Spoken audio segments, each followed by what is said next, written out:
Yo, what's going on everyone, it's Ropt here. Today I'm bringing you my first episode of the best class setup for Advanced Warfare. There will be one of these out every single Sunday and Wednesday, so keep your eyes out for them.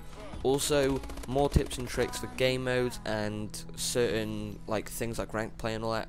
So just keep your eye out for this channel because there will be a number of series going up on this channel soon.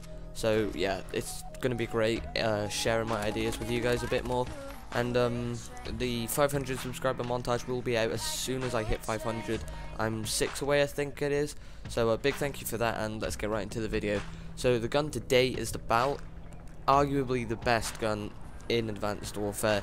After a few major nerfs, I don't know, the gun's kind of gone worse in my opinion, but there's no actual substantial differences. It doesn't go as bad as what the stats would make you think they do.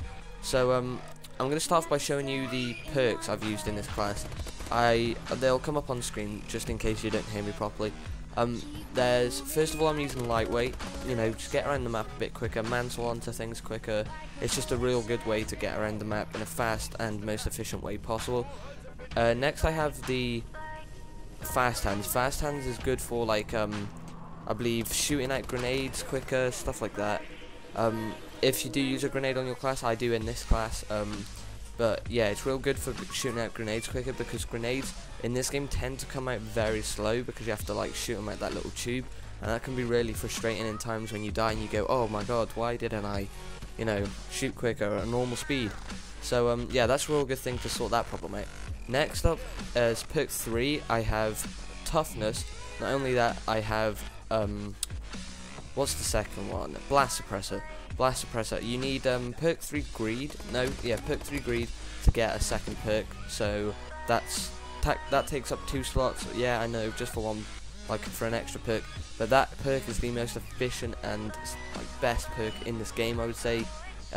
What it does is, it doesn't when you jump on the minimap, you show a red circle from the location you jumped, and enemies can be easily alerted. It's just like shooting your gun, if not more effective. It shows a more accurate position of where you are. So yeah, blast suppressor just eliminates that factor. You can't see where the enemies are jumping, or enemies can't see you where you're jumping more so that's a real good thing to put on. So with toughness, you've got that mobility, you've got that head glitch sorted out. They're shooting you, you're flinching less, you can focus more on the shot rather than having to focus with on dodging and getting out of that gunfight. So next up, we're going to move on to the gun itself. Obviously I'm just using a standard BAL. This will work on every variant of the BAL, but if you have got a better variant, preferably the Obsidian Steed or the fire one, whatever it's called, yeah, you should definitely use that with these attachments. So first up, I've got stock. Stock really helps you aim quicker. No, not aim quicker, sorry, look around quicker, because I find that frustrating when you're looking into a window and an enemy's dashing about, and especially with this game with the element of double jumping and dashing to left and right and dashing backwards. It's really helpful to have a gun that can really adapt to that situation and look around much quicker. Next in the attachment section is quick draw. Quick draw's that key element to winning your gunfight. If you're coming into a quick gunfight, someone's right up to you, close up, you want to get the gun out as soon as possible, so you can, you just shoot instantly. You pull up your gun quicker.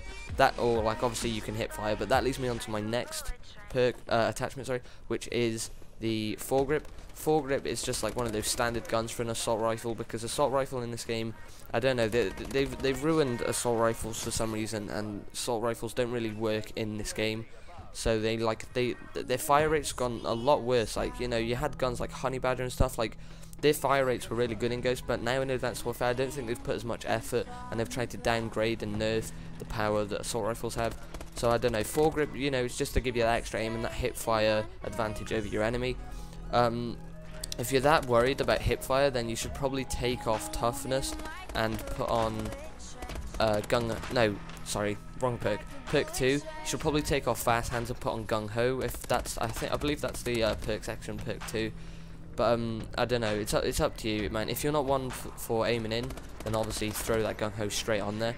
And then that leads me on to my score streaks. Score streaks, I don't really like to use much of these, but I do use the system hack. I've just got really annoyed with system hack because, you know, it happens to you so many times. It really affects your screen, your gameplay, and your focus on the enemy. So I don't know, like, here's a taste of your own medicine kind of thing. So I just, you know, I throw that system hack on and try and annoy the enemy team, because once the enemy team are put off focus, then you're gonna have advantage over them. As I've learned when I rage, I have like no focus in the game whatsoever, so you know, it kind of backfires at them, and it's a real good way of like having an advantage over the enemy. Next, I think I'll move on to the exo and nade section. All we have here is a exo mute. That's really preferably just for like search and destroy, but if you're not a search and destroy player, then I can recommend overclock. I think that, yeah, overclock, so you can, you know, you can get across map a lot quicker, especially with fast hands and all that, you know, and lightweight. They're all really good, efficient ways to get over the map in the quickest way possible. For grenades, I don't really like to use these because they take up a weapon slot. No, they take up just a slot in your whole loadout, but if I was going to use anything, I usually use one Semtex, or I can use two depending on like if I'm using a secondary. In this class, as you can see, I am not using a secondary, so yeah, I don't believe the secondaries are very good in this game. PDW maybe, but it's really underpowered and really inaccurate. So this has been my first best class setup of Advanced Warfare, the BAL-27. If you like this video, then please share it with your friends on social media. This has been Can't stop time, you keep